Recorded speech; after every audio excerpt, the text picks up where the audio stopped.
Fa'alongo hao elangona. Fa'alongo ilona si ufofonga. Yesu lo valaau.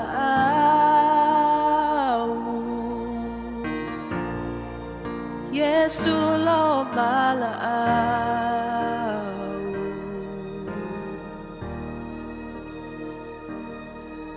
Ifuatu however noa.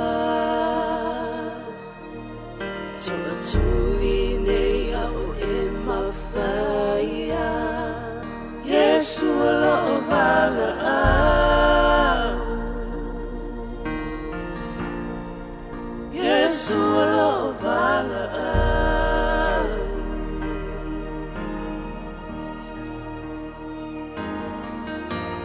I'll tell him now it's a valley and say, you is my ear. Lay, until later I pull it to a lover. Until to my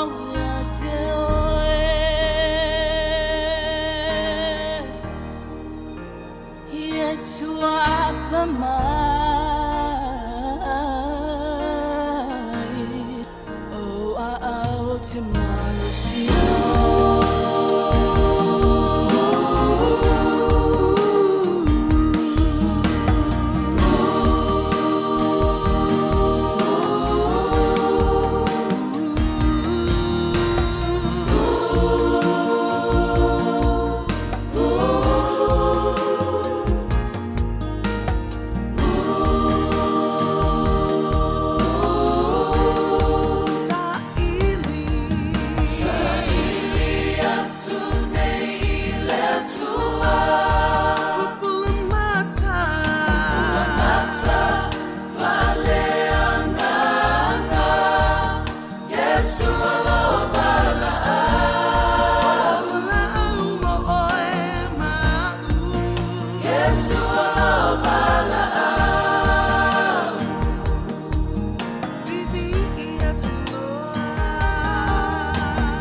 Yesu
Teva ile ala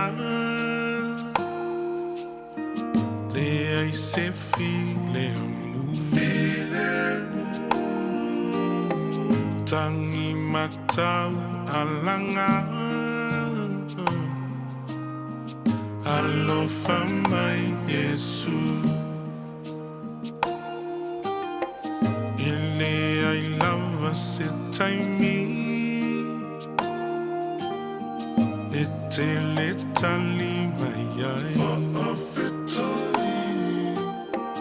Ola taulanga leni moi Yesu elo matai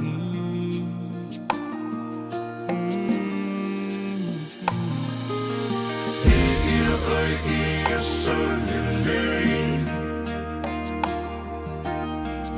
Ia ai ia soloa Ia ai ia solema jiva Ai mai se a sapupuna Ia ai ia soloana Ia ai imungala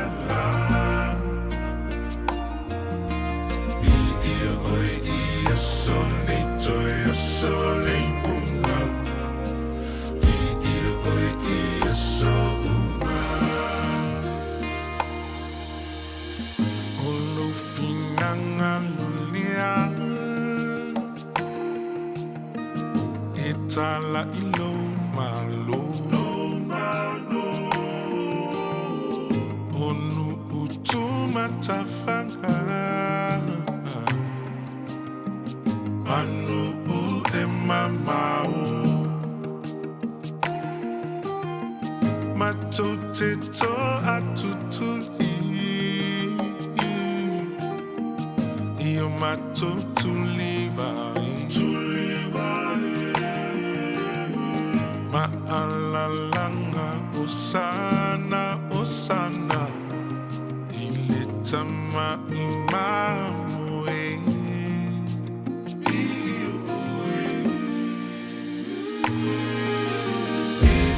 Ia solelei Ia ai ia soloa Ia ai ia solema jiva Ai mai se a sapupuna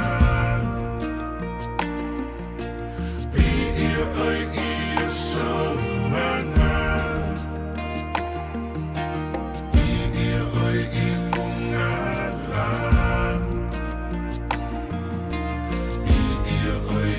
Solito e sole bunga Ia oi ia souma Ele não le aso Ia oi loa Ia oi ime uma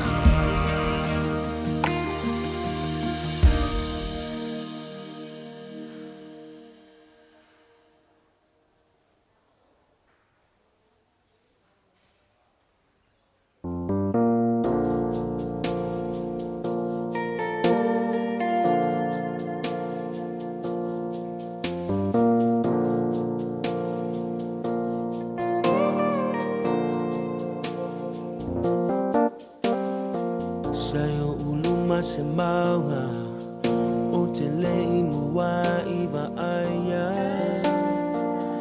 halai ona ovala auleli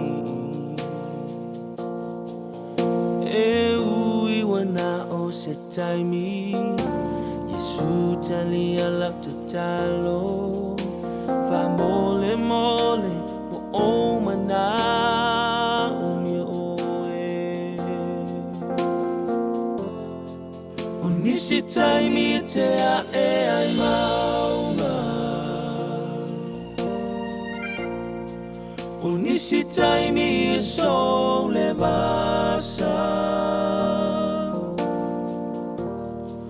Onisi taimi e te uile toafa Ia ola lo uanganga E malo si lo alofa Bea o mai leleanga Onisi taimi te a e ai maunga Ia ola lo uanganga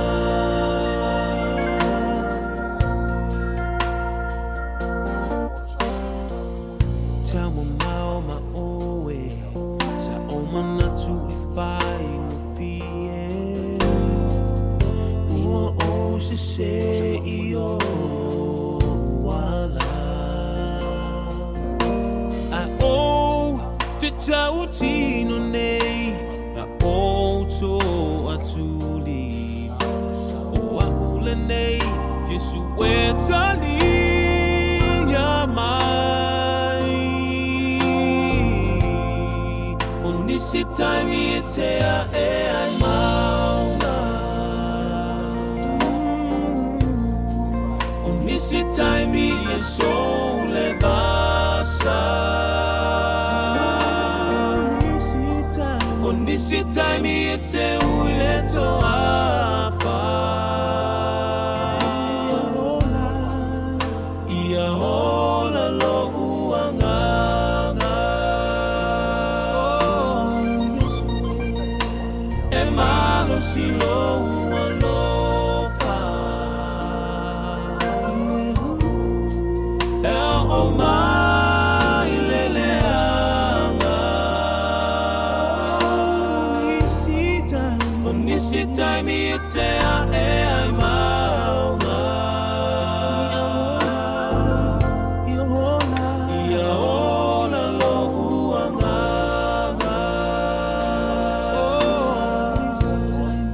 Onisi taimi e te a e ai maunga Ia ola lo uanganga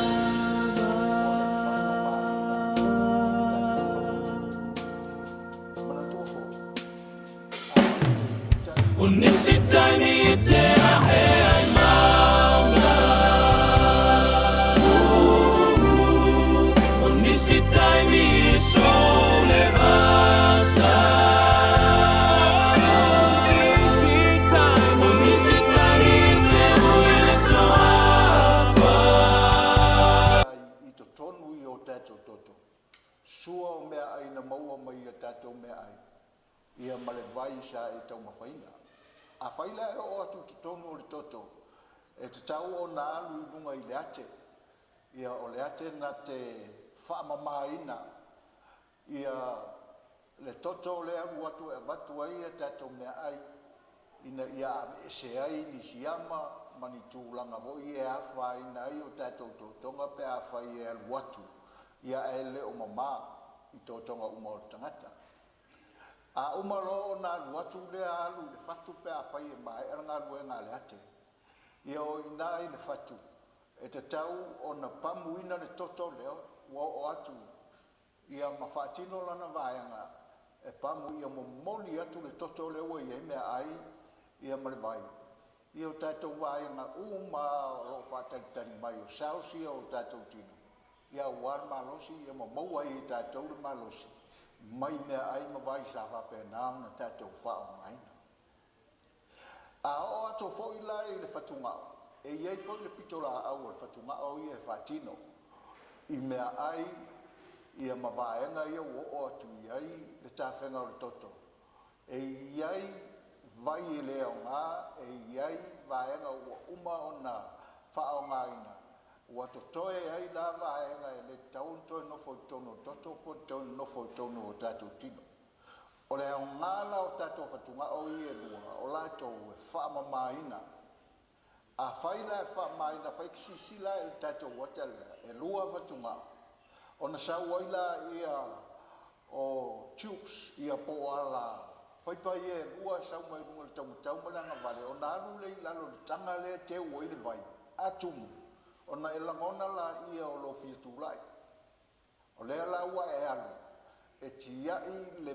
vai na maua mai le fatunga o lan ngā ruenga sa vai mamaina le toto maua i la vai ia a whai e umse taimi o ta milo ai tono le o tatou ala toto vai ia ma mea le aunga e ona maua i la tatou i le toto maurunga o ngā winga e ile pressure wa i le kau o ngā iai mea i e tono o tatou toto na o le vaenga e aunga ia aua lo tatou wala maloloina a whaila e mai e alfa le ngā ruenga alfa tungao ia ona tuina atu la ia o le vai lea o ngā i wha ngā au ia ua utau sila mai la tu le mo mori le vai lea teu tonu tanga le e whai e teu wai le vai a tu muna tu la i le e tiai ia e whapena le wha ngā soronga o ngā ruenga ale lea fwoi vaenga tau o tatu tini o le vai la lea le iei mea ia ua maua e tino i wha maina e whatunga o ua lea o ngā e le tau ana nofo la o taota i e tonu tatu tino e te tau o na tia i le o taota o le vai lea sai tonu toto e lea o ngā le ua ave ese mai e whatunga ui mai le i le awala le ala i wha ngā au ia u tatu matamata tia teu i le bladder ia whapenau nei tūla i tiai ina ia awala vane to yesi si avenga i tonu o tatou tino wai whatupu mai ho le nofo umi o tauta i tonu o tatou tino. O le definition na o maa ia tatou taranoi, tono whatu maa, o lea ua tupu wai maa, e a fua mai, solid deposits form when urine becomes concentrated, allowing minerals such as calcium, oxalate, uric acids to crystallize and bind. Rona winga, a whai e tātou te le inu vai. O le a mafia la ia vaenga ia i tu tonu o tātou whatunga. Ma oai ina malo, o oai loa ina vema maa i tonu o tātou whatunga. E mawhai ona tātou au maia ia isi whaupunga ia e tau mai ai. O aia mea e tau o kidney stones. E mwhai ona e whapea o renal stones po renal calculi. Ia po renal lymphosis o urinary calculi. Ia ma renal stones po kidney stones. O whaupunga ese umanga e te maua te mi e te sua e maa sa iri ai. Ai tasi ele mea o aunga ia. Ia o maa i tonu tātou whatunga. E mafua lao na maua maa.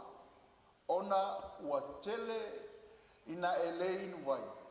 Ai ua aluatu sua ia na vai maa e le whatunga. Ona ko a lea mangofo i kukongo kako whatunga. A whai lao lae concentrate. Nona winga. O le a whai ngofie loa. Ona whausi ai maa. Ia matupo insi whawhitauris tele. I tono tātou siu manga whantino. A sisila mai la le ata lea, e mawhai o na maua le maa i to tonu o le whatungao. E mawhai o na maua le maa i to tonu o le whanga au lea tātou tarano e sau i le vai e aru tonu o le plera. Ia mi whai fwoi o na o mai i re tāwhenga o le tātou vai le maa i to tonu o le plera. Ia o lai e ke sila atu i le ata lea. Ia e whai asi te le o vai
a faila o laua maua ia i o tato patima o le maa le faila o na tupu e au wafo i o le a saua leo ta o tau mapuki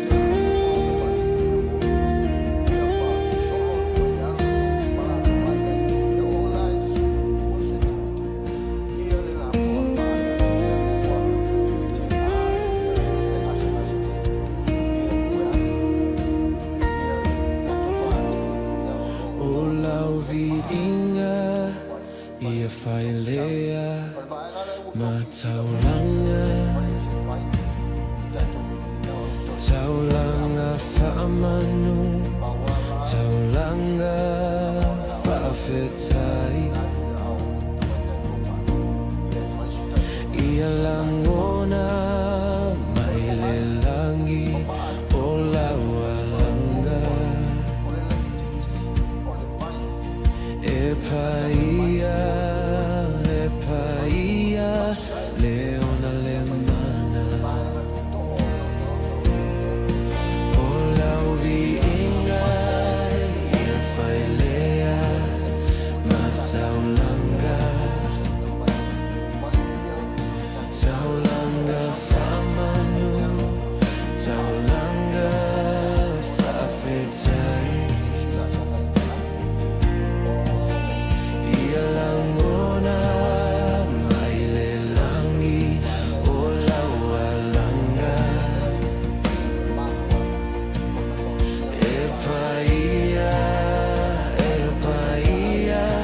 leona le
la tengu ia pe mawani mai lo patua ia ia Hallelujah, hallelujah,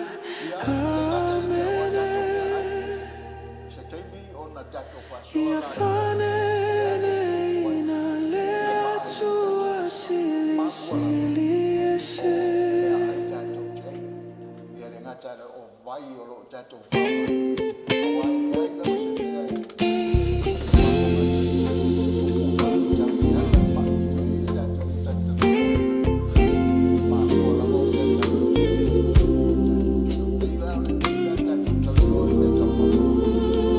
se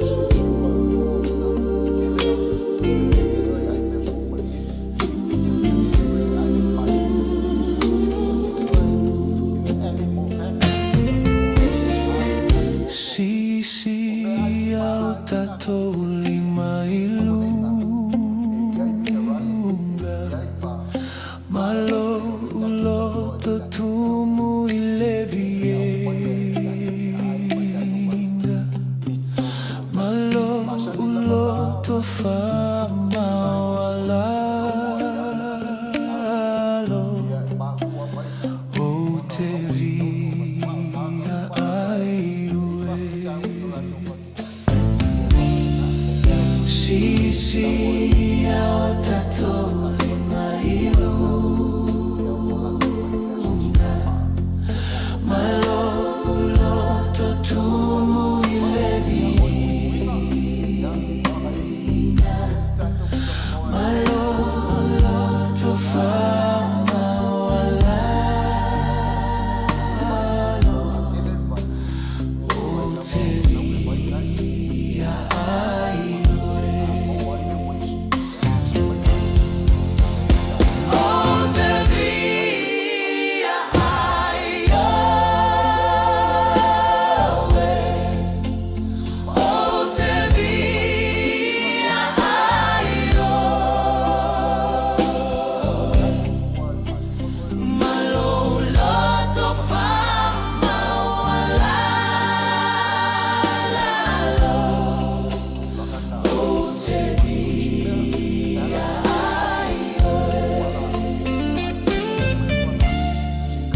Sisi au tatou lima ilunga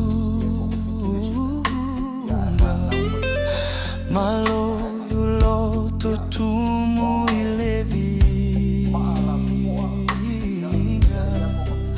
malo uloto fama walalo o te via ai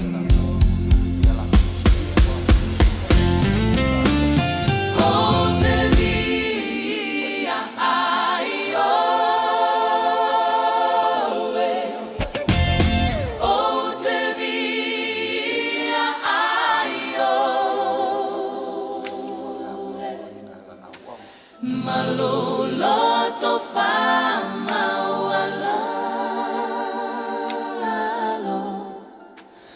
o te via ai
you, Lord.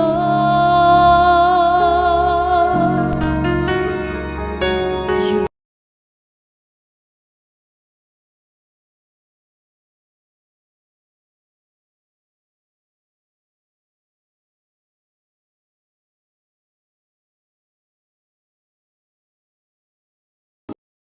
thank you, Lord.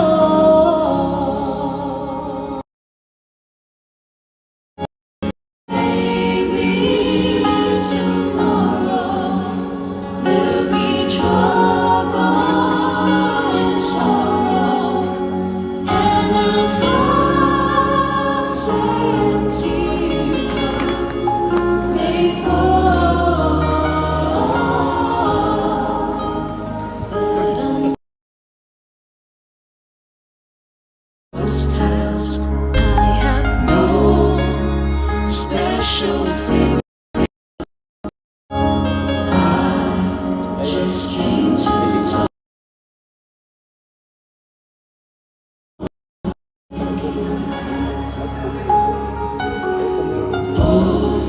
to let you stop and fall.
fia fatalofa mo ya fi talofa lava ya hello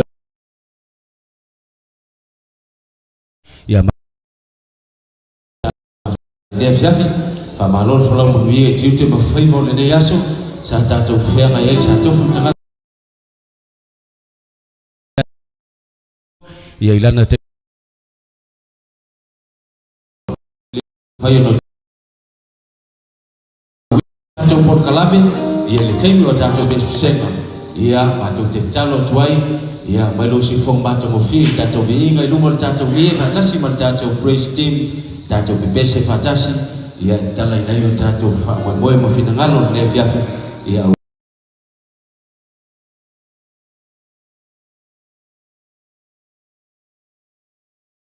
ngao le nu le nei tato te yai ya ele fai mo i tato e yai le nu o saunia le tua mo i tato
ya baca fio po nei vinga mai le po vinga le nei a fio mai Yesu lo na winga e nga tatu ainga ila lo nei saunia i tatu uma ia mo lo tatu ainga le langi maleola e fa vau mata te vai a tau ia o fisili le la tatu swina le po nei vinga ia fe mai mata te vai a tau ia le aso pe a fio mai Yesu po vinga le voluma tatu i tatu pesvata si mai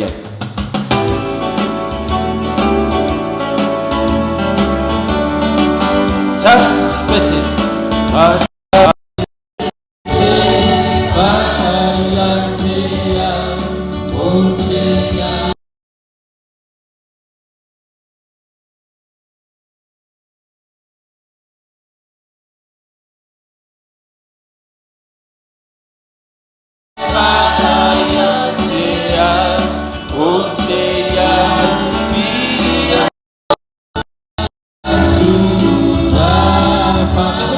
Tanzania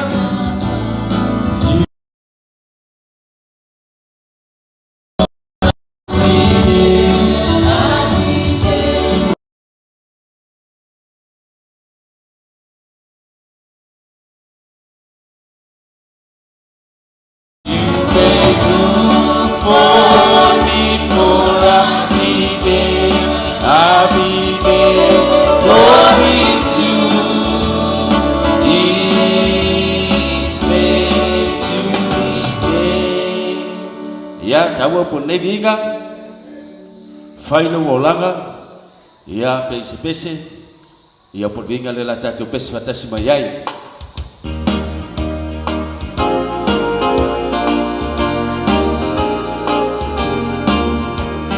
tatu pese fatasi jas pese failo olanga Io sempre etala ile satalo lo faula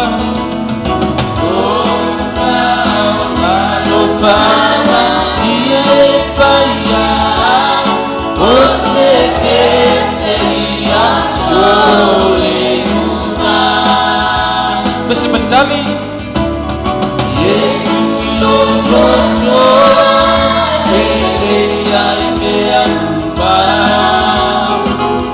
Yesu le fano no le pia pia no fa la no fa ia faia você seria solena ia matamo fi por vinga le nei ia faia i tatou e peo se pese o tatou olanga ia o tatou ia so le iunga le la tatou pese mai vinga mun muli ne o tatou pese senga ia ona fa solo le tatou por kalame ona ia i tatou por kalame ia fa pitoa la von ne fiafi ma tatou tali nga siri au mai le suau la mepa ia o por vinga le la tatou pese batasi mai ai fa wina i tatou pese senga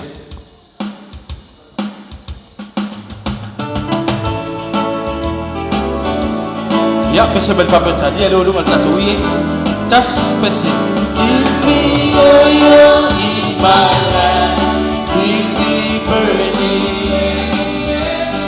Give me oil in my life, I pray. Hallelujah. Give me oil in my life, give me burning, burning, burning. Give me burning to the flame of pese bel tadi singo sana Sing Hosanna, sing Hosanna, sing Hosanna to the King of Kings. Sing Hosanna, sing Hosanna, sing Hosanna to the pese bel Samoa Mo Keriso Amai Yeshua, Nakameba.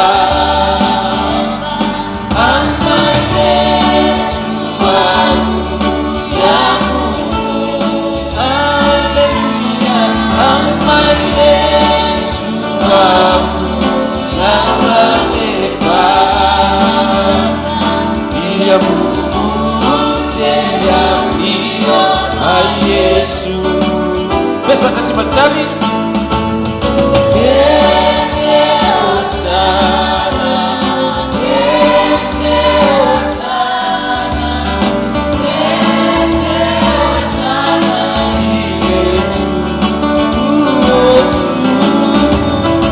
ese Hosanna, ese Hosanna, ese Hosanna, Yesu.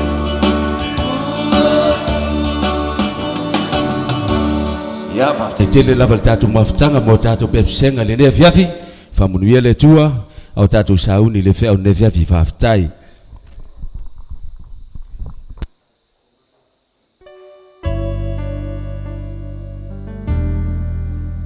Whaftai mo le vaenga o tātou pesenga. O te leo tātou o lea lewa o tātou fia sira fia, tātou poklame soai, tātou poklame la soai, pia lava o te whaelo atu sunga le whawhengainga, o le pōnei, ia o le tātou wāwa ai le vaenga lea, o le tātou lucky seats, po le tātou no foa manuia, po le tātou no foa lucky, Taru waila ona e whā ia Rose po vaenga o le tātou no foa, ia lela amata mai le tūlea, Ia. O te walau tu sunga te a to ina ia mai ula fa mole. Se e fai tau mai ano fo e tasi lua lo fo le fa mole a mata mal pito le te fa mole sunga to ina le pito le tasi lua tolu fa o yesi tanga tata to so so ye tata no fono fa e fo linga mai la ta mai ta ile la ia fa mole le tata uso mano la ta la vo la se i va ai foi la lo le me lo e la la i po yesi a foi nei fa mole a fa ele ai ele ro winga ele ai o mau vai ula ia su mai lo su tam ita tala vola fa tato taimi su mai sa malau ole tato afifina su mai tala vo ole tato lucky seat na po tato no fo lucky e lua sulta la pe pana ito tonu tano kala le mu fa ta se mal me alo fa le tato mtanga tato por kalame ole le fa mole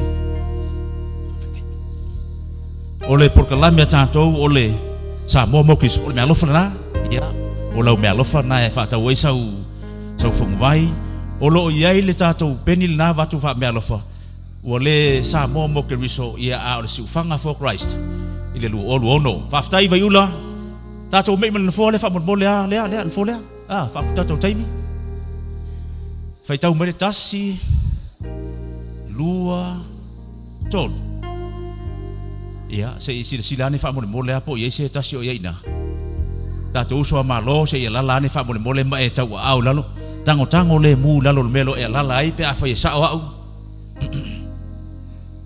fa mole ia o si tina fa ftai tele lava ia male fa tasi male peni le o fa mole lava ia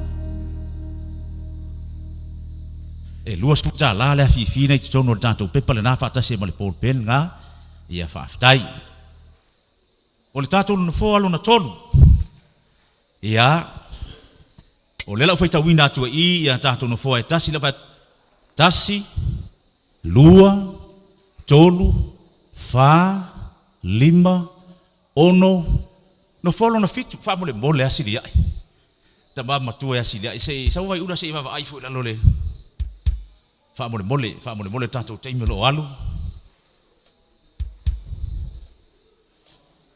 tango lalo fa mole vai ula fa solo fro au fa pea le ai ia vai ula le fa mole ia le tamama tua ya silia ai ia o le lua suta la le na ia o le tato no fo laki le na la fai u tato pito i o to sivi ia o te vai atu ele se tasi o nofo no fole ta pola tiuni fa mole fai tau mole tasi lua tolu polo na fa ia se fa vai ula fa mole a vai ula pe fa sa o ta pola fa mai tua o mau tato taimi fa mole tau le ia pata sei martato por pelea o le si ufanga for Christ ia lu ono ia paftai tele lava paftai palunga ia o tato usa malo mai tawile le fiafi o le lava eta mo tato usa malo paftai tato por kalame mo le tato no fo laki ia one ingalo ia e fa wa tato por kalame lea ia a o tato wanga ia tumo tato por kalame paftai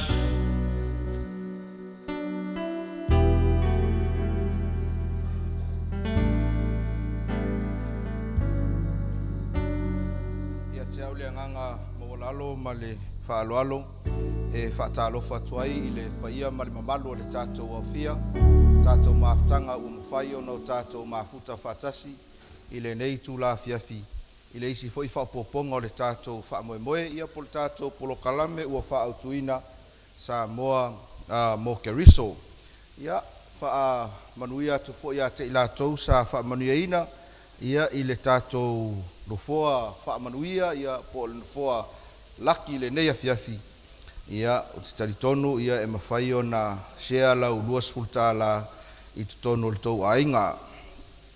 Tai masani neo tātou fisili, pe a whai o le nā ua e tau au ina lau pepa tali fisili, ia o le a tātou a ngā iloa ia tātou fisili, o mo le pōle nei, fisili e au mai, i le tātou mata upu i le pō ana pō.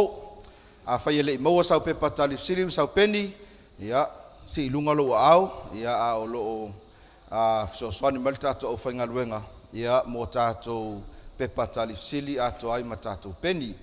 A whai le ai, ia alo mai loa, ia mo tātou fisili.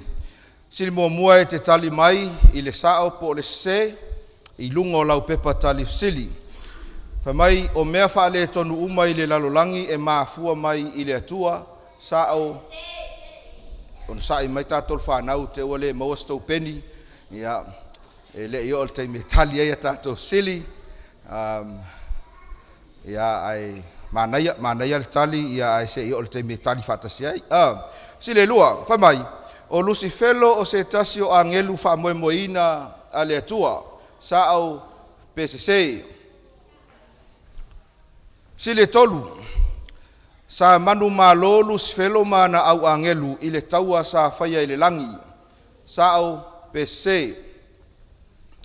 Sile wha, o tātou wangasala ua whai ma pāpupuni i le wā o tātou ma le atua, sao PCC. Ia, ma le tātou sili mulimuli, e whina ngalo le atua ina ia whaolaina tangata uma. Whina ngalo le atua ina ia whaasauina o e maau, i le aso e toia whio mai ai o ia, tali mai le sao po le sesei. Umalo na tusi ia lautali, tusi manino ia lou suafa, ia mawaenga uma o loo moomia ia tātou pepa tali fisili, ia ona si tia le ilungo lau pepa, ia ai ngā solo mali tātou au whainga luenga, ia mo le au ina o tātou pepa tali fisili. Lei, whamole tātou au whainga luenga, so soani mai, ia mo le au ina o tātou pepa tali fisili.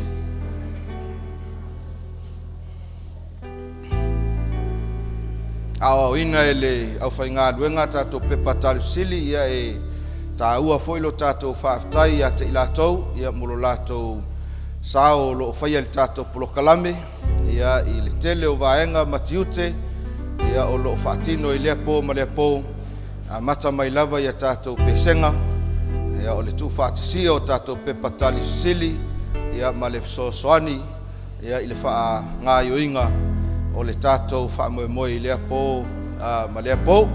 Awane ingalo ia te oe, ia o fisili nei mai lava ilona amatanga, o le po atai au, o le po muli lea e tali aia tātou fisili, ia matu whatasi e loa tātou tongi, ia o le tai au le sapati, ia o le isi lea avanoa, ia o le a lau ina ia tātou tongi, ia ma tau awa tua iloa, ia tātou whailonga mo le vaiaso mua le tātou polokalame, Samoa Mo Keriso e pei ona a mata mai ai.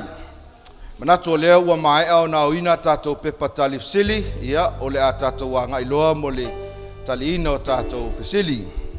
Sili mua o mea whaale tonu uma, i le lalolangi e mafua mai le atua sa o PCC.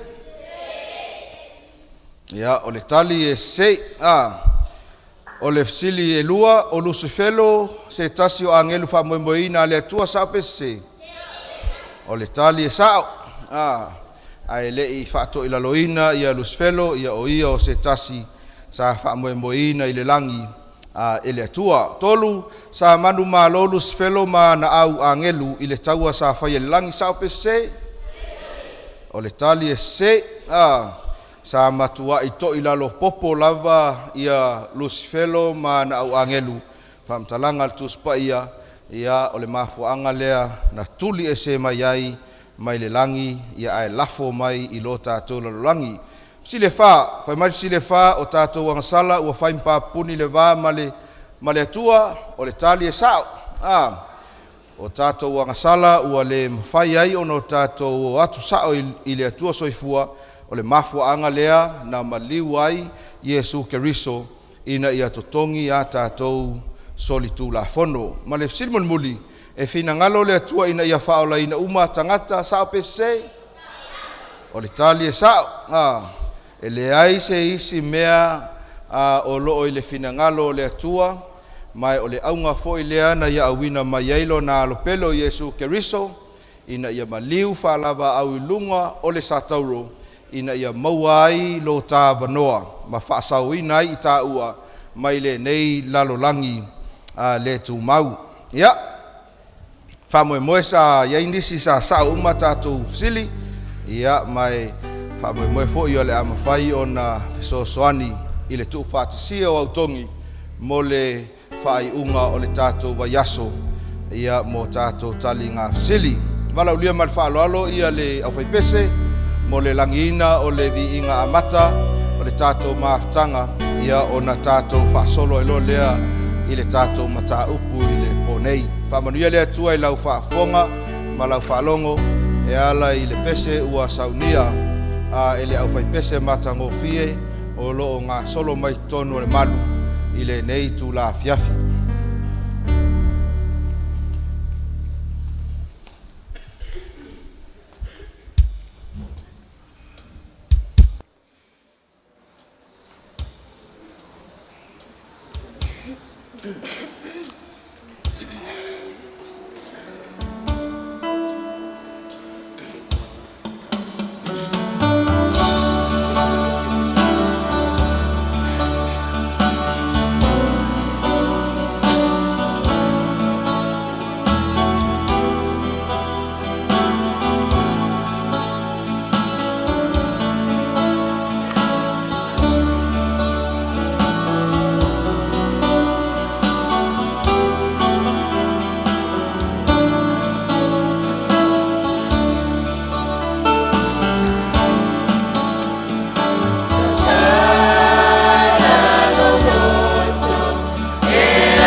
tātou te talo.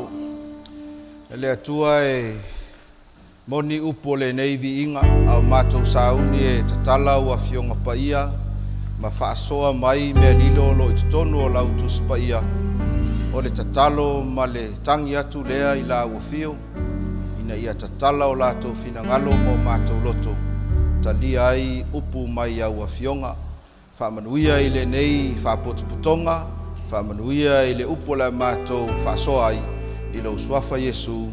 Amene. Whātai atu i le au whaipese mo le viingo le atua sa langiina i le nei i tū la fiafi. Whamai ia le autua le tātou whaasoa i le afiafi nei ua whaautuina whapea o le Mesia ma le whaamasinonga. O le Mesia ma le whaamasinonga. O nisi o vaenga e tā ua i le soifuanga ma le o langa le nei o upu mulimuli. O upu mulimuli a se tasi e pele i totonu o le ainga. Ai mai se lava inai o tātou mātua mātutua. Ua pula pula la ngoto le soifua ma ua iloa lo lātou taimi mulimuli. E masandi o no lātou whaasoa mai ai upu mulimuli. Ma o upu ia e pitosili o nā tāua e mo o mia ia le ainga ina ia o lātou whaafofonga totoa. Male manino ina ia maua le finangalo o tātou mātua o loo tau mawhai e whaasoa ina mai. E le ngata fo i leo upu mulimuli a se tasi o le atu ua le maftanga. Sa uni malanga e au mauai atu nuu mamao po whea lava. O upu ia e pitosili o nā tāua. Manatua yaso ia o usauni o te tuua Samoa ai malanga atu i le atu nuu le neofiti. Mo awa onga ale e kālesia. Sa au maia ai ia upu mulimuli ale toia ina o le tamao lo utina. Taluai ona e le mawhai ona o whaamau ina uma le tele upu. Sa au whanga ina ai le tape recorder e record umai upu ale toia ina. Ina ua lo ese atu ma Samoa ma ua mauai i le atu nuu le o fiti mo le wha tausanga. O taimi uma lava e misia ai le ainga mai ai la ngona ua o mai le wha vaivai. O te toe foi lava i le tape recorder lea ma toe wha alongo i upu ale toia ina. E ui lava ua afe moe le whainga malanga asi o tamaa i taimi o le aonga. Ai sa matuai manino le whaasoa ma upu whaala i au. Ina ia awai ne i whaavaivai. Ai tau mawhai ma tau mawhaipea. Ina ia tau nuu le tau sinionga. O te fia e whailoa tu ia te oile a fia finei le uo peleina. E iai foi upu mulimuli a le atua o lo i tutonu o lana a fionga paia. O lo tau mawhai le atua ina ia whaasoa mai a te oe mau i le afia finei. Ina ia tāua ia te oe, tāua ia te au. Ia le fina ngalo a lofa o le atua mo soo se tangata. O nei upu e masani o na manatu mai le tōtele. Ai pe a whaita tō te tāo fi mau. Ia fionga pa ia le atua ma na fe au whaapitoa. E iai le manatu o le ale pine o na o tā maua le oli ma le fia ai silia i lea. Ina ia o tā pena ma sauni e whaatalitali atu i lo na fio whaalua mai. O vaenga o nei upu le a tātou tilo ma o tātou vaai ai ia ma le whanaunaunga. Ina ia awa lava nei o tātou te ena ma o tātou le ma natu lo loto iai au e soifua ma o wola i le nei lalolangi. Upu o lo maua i le tusi o whaalinga, tusi mulimuli a le tuspaia. O lo whapena o na whaamanatu mai ai i a te i tātou. Mai tau maila ua peleina i le afia finei. O le tusi o whaalinga e whaatatau ia Yesu Keriso. E te maua i le whaalinga mata upu muamua, a whai upu muamua. O lo whaamatala mai ai i lona a matanga o le whaalinga a Yesu Keriso. e ui lava o se tusi na tusia ma whamaumawina e Ioane, ai o le tusi e whaatatau ia Iesu Keriso. O le nei tusi e whaatatau ia Iesu Keriso, ua tu ina mai e le atua ilana au na o Ioane. Ina ia manuia ai tangata uma e iai o e mau i le afia finei. Pe a whai tātou te whaitauina, ma o tātou nau ina i o tātou susue iai, e iai le wha moe e mawhai o na o tātou langona ina le fina ngalo o le atua. Pe a whai e te tātou te o i le tusi o whaalinga. Tātou te maitauina ai o lo whaata mai Iesu Keriso i le tele o vaenga ese e pei o le nei o ia o le alefa ma le omeka. O ia o le amatanga, o ia o le ngataanga. Tātou te maitauina i le tusi o whaalinga. O lo whaeloa mai ai, ia le savali atu o Iesu Keriso, i le o ngā totonu o tu ngā la me pai fitu. Pe a whai e te sue mai maitauina, le whauinga ina o tu ngā la me pai fitu, o lo o whaasino lea i e kālesia, o lo o tautala iai le amatanga o le tusi o whaalinga. Momoli mai ai fe au whaamalosi, i le lalolangi ua tumu na wā masaisaitia i le angasala, ai o loo iai pea le avanoa, e tala noa mai ai le atua. Fe au o loo au mai a te ilatou, o loo fe sa ngai ma whaingata, o whaafitauli, o lu i tau o le o langa le nei. Tō te sila fia le au pele, a o ina mo o mia e tangata se whaamalosi, e le tātou te mauai, ua nā o le tusi pa ia lava, ai maise lava i le tusi muli al tusi pa ia, o le tusi o whaalinga. Pe a whaila tātou te maitauina, ia le vahenga tāua le o loo savali a Iesu i to tonu o tu ngala me pai fitu. O loo savali atu o ia malefe au whaapitoa, ina ia toe whaamalo si ai le ekalesia. Mai e le i fiu le ia Iesu Keriso, i le ekalesia. Ele iaise langona ua whapena o na give up i le ekalesia. Ai manatu ina ia lawe ai i le ekalesia a le atua. A whai e te whaitawina i le tuspa ia whaperetania, ia le tusi o whaalinga, i mata upu ia e lua ma le tolu. E te maitawina e lanu mu uma. Pe a whai e te whesili mai a te au pe aisea, o le winga o le lanu mu i le ngangana whaperetania, i le tuspa ia whaperetania, e whaailoa mai e na o upu a Iesu.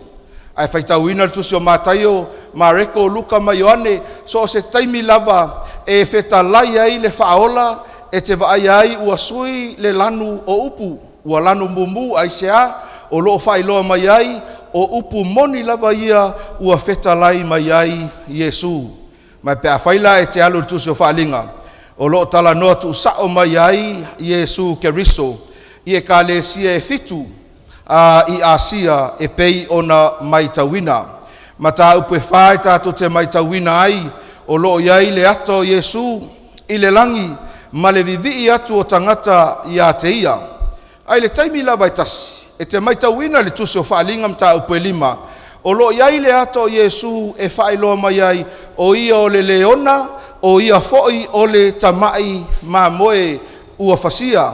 Leona i le itu a ingo yuta, ma le tamai ma moe ua fasia, mo tātou angasala. Mai mawhai fo i ono tātou whapeifo i le afia finei. O le ata lea o Iesu manu malo, o Iesu matautia, o ia sa ia maliu mo tātou angasala, to e tu manu malo mai. E le tioa a alanga le angelu ma whapeifo, e vivi ia te oe o le tamai ma moe, na te ave eseina angasala a le lalolangi. A toa i maisi ata tāua e whatatau ia Iesu Keriso i le mata upe ono. Se taimi i le lumanai o le tātou whaamoemoe, tātou wa ngai atuai e wā ili vaenga ia, a wā lava ia lo silafia malo tātou iloa, i le tāua o vaenga nei o le tuspa ia. Ma o le foi tātou te iloa i le mata upe sfuma le tonu, ua mei ese ia le vaai, e le ngata i le leona, ma le mamoe, ai ua tātou tuli matai atu ia Yesu Keriso o ia lea e toatasi e tatau maono mea o na ifo iai tangata uma e o lava ia te oe maau o lo e whaafonga mai i le nei i tū la afiafi. Whai mai le whamtalanga o le whaalinga e sfuma le wha o lona whai upo ono. Pea whai o manino i lau whai tau, leo pele i le afiafi nei, se i o tātou whai tau whaatasi, whai tau.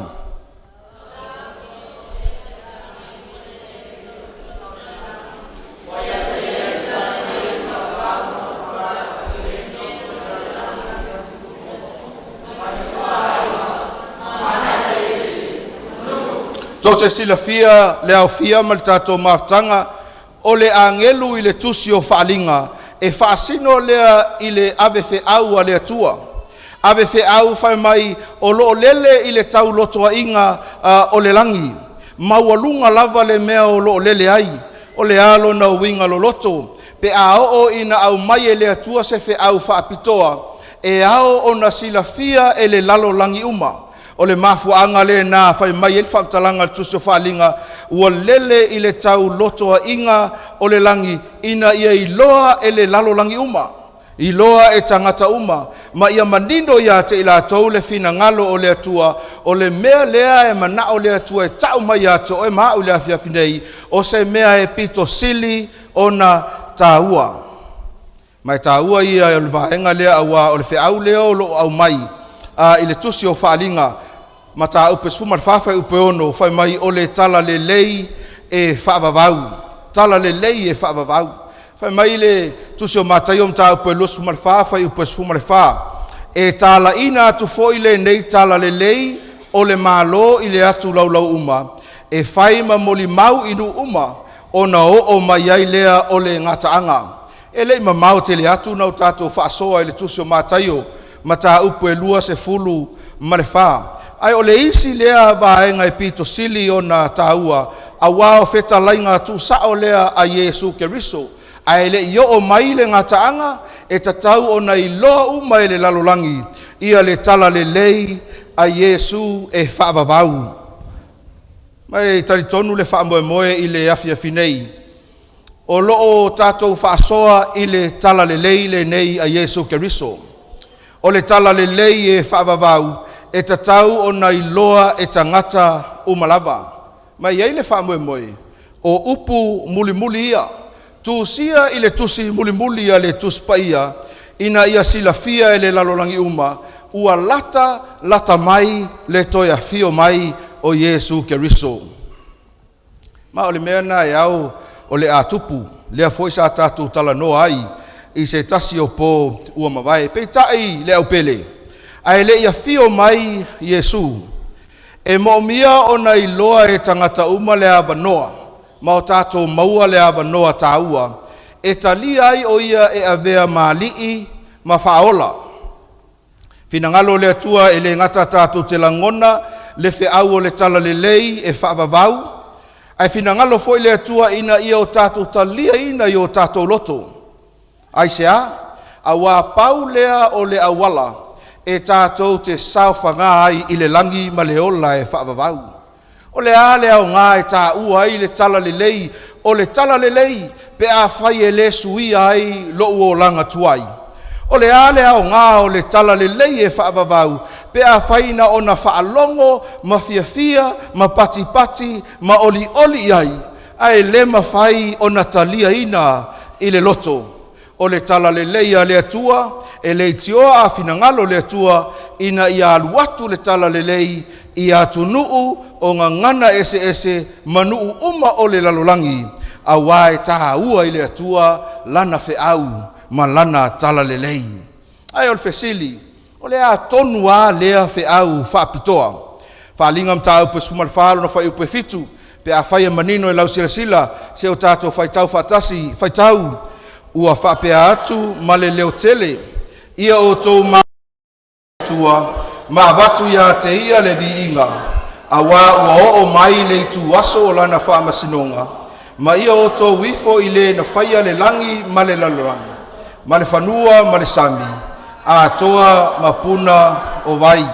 Fe au i o lo tūsia i le tusi o whaalinga. O lo whailo mai ia te oe maau, ia le tāua o le vaenga taimi lea ua tai ai. Te leo taimi tātou te tatalo ai i le atua mau tātou whapeifo, le atua le tamā. Ai o le fesili, o le a tonu lava le winga o ia upu. Mai o le a tonu foi le winga o le whamtalanga le mau o lo tūsia, ia o tau mātatau i le atua. Pe whamata ea, e fina ngalo le atua ina ia o tātou o atu i luma ia te ia, ma le ngatete o tātou tangata. E le mawhai ai o na maua le awanoa. Tātou te o atu ai ma le loto maua lalo, ma le loto atoa i luma o lana sila whanga paia. Tō tilfia, e iai le wa ai ngā tangata, a o ina se ma to i lalo, ua le mawhai ai o no lato o atu i le atua le tamā. Pei tai e le o le nā le au pele i le afia finei. O le atua pe au ino tātou mātatau ia te ia, ina i o tātou wava ma o tātou mingao i luma o le atua. O ia o le atua paia, o ia o le atua silisili, a o ia fo i o le atua i le taimi lava i tasi e fina ngalo, ina ia maua le mafutanga vāvala lata ma le tangata. O le itua i ngā tua le a o ina o tātou tatalo e tātou te whapeifo, e ui lava ina mamao le meolo e a fio ai. Ai tō te sila fia, o le atua lava lea e mawhai o na whaalata lata mai i lo fina ngalo mo tātou loto, ina ia maua ai le mafutanga vāvala lata. O le fe au le nā ale angelu, lea o lo tau mawhai ina ia whaailoa mai, ina ia o tātou wava i le atua. O mea uma tātou te whaia ma le matau, whaia ma le mingao, whaia ma le silafia ma le iloa, o le atua e paia lava ia. Whai mai le whaua wina o le mau, e le ngata tātou te mātatau ia te ia, ai whai mai e ao o no tātou tuinatu ia te ia, le viinga, o le fesili ai sea, a leo lo tali lava, ia le whai upu le fitu ilona vaenga o lo so ai, a wā ua o mai le itu waso o le whamasinonga. Ma ia o tō wifo i le na whaia le langi ma le lalolangi, ma le whanua ma le sami, a toa mapuna o vai. Tā ua i o le vaenga lea o le mau, o le wala au muli lea le atua, ai le tāpunia le tuspa ia o tātou wifo ia te ia. Aisea, sila fia le le atua, le fili ma le ti Apollo, sa tani lea sa tātou sue mau tātou vava aiai le po ana po, o lana sini numera tasi lea, ina ia sauilo tātou lalolangi, e sa ili po ofea o iai le matau a le tangata, po ofea lea o lo o ia whaamuamua, i le taimi lava e tasi o lo o manatu satani, e tatau ona ia maua le tapua inga a le tangata. Mai o le mafuanga fo i lea na ia tau mawhai ai, e fau malo i le atua i le langi, i lea sa tātou sue ai i le po ana po. Pai mai whai upa suma lua. O le mea le nei, ua iai le ono sai ale au paia, o le mea le nei, ua iai e ua tausi i poloa inga a le atua, ma le whaatuatua ia Yesu Keriso. Ioi. Tu ina mai e le atua lo na pelo Yesu Keriso, ina ia maliu, ma puapuanga, maliu whaalava au ilungo le satauro, ina ia tā sau whanga mau tātalia ina o ia. Awane o tā muli le fili ma le ti Apollo, whaasi se ina o tātou mawhauwhau, a ia tātou muli a Yesu Keriso, o le alofa whaamaoni ia te oe mao. Awa e te tāpuai, i se awala i le fina ngalo ai le tua, ai tātou tāpuai a Yesu Keriso, awa o ia na lofa muti vale mo i tātou. Tō tilifia, e iai taimi tātou te whaamuli ai le tua, ai whaamuamua i si mea. Ai taluai ona o le tua e alofa whaamaoni, o la utatalo e ao ona o tātou whaamuamua ia te ia, awa o ia o loo manatu mai. Whai mai le vaenga o le mau lea sa tātou whaitawina e tāua awa o le mau au tū leo le tātou whasoa i le nei afiafi, ina ia manino ia te oe mau, le vaenga e fina ngalo le atua e tā pena i ona tangata masau ni uni e tutu atu mo ia i le taimi o le whaamasinonga mai tau maila ua oi le awhiawhinei o le autu o le tātou whaasoa o le mesia ma le whaamasinonga mai o le wala au fo ia le atua mo i tātou ina ia o tātou tā pena mo tātou sauni e le ngata e talia Yesu o ia o le mesia ai au foi ono tātou tali atu i le whaamasinonga le atua tātou te tutu ma le mautinoa au wā ua umo no tātou talia ina lo tātou whaolo Yesu Keriso. Se tātou wō le tusio tāni elum tā upe fitu, whai upe iwa ma le whai upe sfulu, se o tātou whai tau whatasi wha mole mole, whai tau.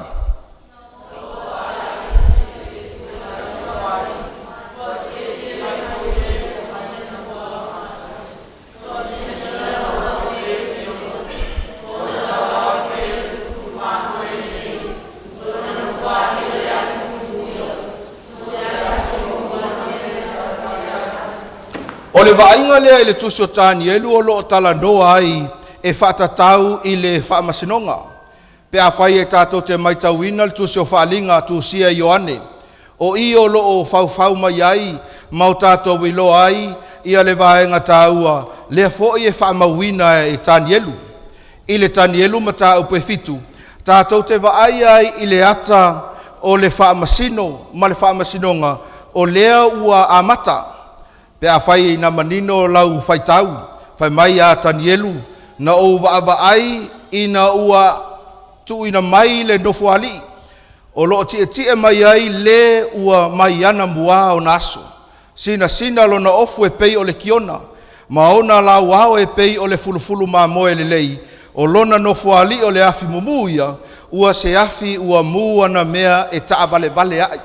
O le ale ata o loo wa ai e tanielu.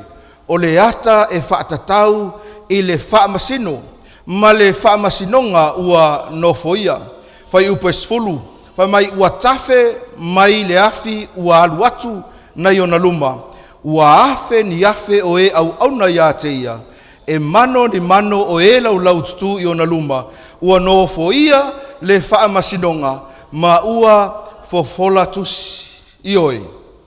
O le fesili e te fesili ai, i le awhiawhinei, o a ia tusi. O a ia tusi ua fofola i le langi. Tātou te whaingatau no tātou manino, pe a whai e ngata i la tātou suenga. Ai a whai tātou te wha wau ma sa ili, po le a tonu lava le winga o le mea leo lo o tala noa ai tāni elu, i to tonu o le tuspaia. Lua korinitom tā upe 5 whai upe 10, se o tātou whai tau whaatasi wha mone whai tau. A wā tātou te tutu atu umalamba i luma o le no fua whaamasino o Keriso e te tau wai. Ina ia taitasi ma tali i mea na whaia i le tino. E pei o mea na whaia, pe le lei, pe le anga. A lea e moli mau e foi le apostolo Paulo i lana tusi le kalesia Korinito. E iai le whaamasinonga a le atua. O le a whapena o no tātou tutu ai, mai tau mai la uo i le deia fiafi. E le tū le istangata mo oe, e te tū a o ia, e tū fo iau. E le eise e sauma whaamalosia ia lau filifilinga, a wā o te tū lava au ia i luma o le whaamasinonga a le atua. Whaamaumaunga le tusio ngā luenga mta upa sfuma le fitu, whai upe tolu sfuma le tasi, whai mai a wā ua whaatuina e ia le aso e whaamasino ina ai le lalo langi ma le tonu. E le tangata ua tōwhia ia o loo whaamaoni mai ai e ia i tangata umalava i lona toe whaatu mai ia te ia i e ua oti. Mai tau mai le vaenga lea o loo whaalanu sama atu. Whaamasino ina le lalo langi uma i le tonu. Te leo whaamasino ngā le whaile te milei. E umai whae le maari lia tangata. Ia ma whai tala i le whaamasinonga. Whai tala i lo ia. Whai tala i whaamasino. Aisea. E leo maari lia i le iunga o le whaamasinonga. Whaamasinonga le atua i le whapena. Whai mai whaamtalanga le tusio ngā luenga. E whaamasino ma le tonu. Ia te i tātou. tusi o faila unga lona mta upe suma le lua fai upe suma le tolu ma le sifuru ma le fa ua ta faia ye Solomona ia le tusi a toa o faila unga I fai upe lua mai o le taua I o fai upe lua se o tatou fai tau fatas fai tau se I tatou whaalongo ia I le I unga o ia mea uma ia e matau I le atua ma e ana ia na polo inga awa o mea ia e tatau I tangata uma fai upe sumarfa awa e faa masinoina e le atua ngaluenga uma a toa ma mea lilo umalava o mea le lei a toa ma mea le anga a fai o le faa mtalanga lea le tuspaia lona winga o upu o faa matalanga o ngā yoinga o le o matai ima o e faa masino umai e le atua mea umaia leo lo faa matala mai e Solomona mai o le mea le fai mai ai le tatou mau leo lo tatou tulituli loa faalinga e suma le fafa I upe fitu a wā ua o mai le tu aso o lana faa masinonga la ua oe le afia finei faa masinonga le atua e le o se mea fo lea e tatou te manatu e le tupu a lea o lo faa iloa mai e le tuspaia ma tusi tala ese I vai ngā taimi ese e iai le faa masinonga a le atua mai le aifo I se isi e alo mai le faa masinonga a le atua e le o se mea e tātou te fefefe ai ma o tātou popole ai a e iai le awala e tātou te saunga le mu ai pe a fai tātou te talia Yesu Keriso e a vea o le alii ma le faola whalinga I lua suma le lua lona whai upe suma le lua o le whamtalanga lea Yesu e whaailoa mai ai le lalolangi le mautinoanga o lona toe foi mai ai whai mai a ia whaauta foi o te vave aluatu ua ia te au foi le taui o te taui ta itasi atu ia tusa malana ua whai e se male taha ua le mea lea o la e te whaatali atu I se tangata I sana folafolanga au le foi sa e whaatali ma le mautinoa e iai le taui tātou te maua a whai e a fio mai Yesu ma le taui alona winga e tatau na sila fia le le Yesu po ai le ala atu uina atu iai le taui a whai e a fio mai o ia e tusai ma le whaaptalanga o tusi o whaalinga o te vave aluatu ai o te aluatu ma le taui o le fesili la e nofo ai lava tangata ia ma fesili ifu o ai la le ala a maua ina le taui pei au kako kalinga fesili po taitasi le vaenga ia sa uma ia ma le vaenga so atuai o la e luk fo le taui po le ali taui o nei fesili o nasa fai fa le leifa ilongo tato fesili po le ali taui o nei fesili ai fai mai Yesu o te vave aluatu ai o te aluatu ma le taui o ai la I la tou te mauaina le taui I tono le tuspaia tātou te maitauina ai le whaamahoni o le tua ma ana whaamasinonga e tutupu ai lea taimi ma lea taimi I taimi o le amatanga ia a tamu maeva ina uanga sala na iai le whaamasinonga a le tua ina uanga sala a tamu maeva na tuli e se ai ila ua mai e tena o le la whaasalanga lea ma whailo ai a tātou o ile olo fo lea I papelu ina ua o lātou whaia ia le nei vaenga na fio mai lea tua ma sue pe ai se a ua lātou whaia I le nei mea ma ia whaia ai fo I le unga o lana whaamasinonga lea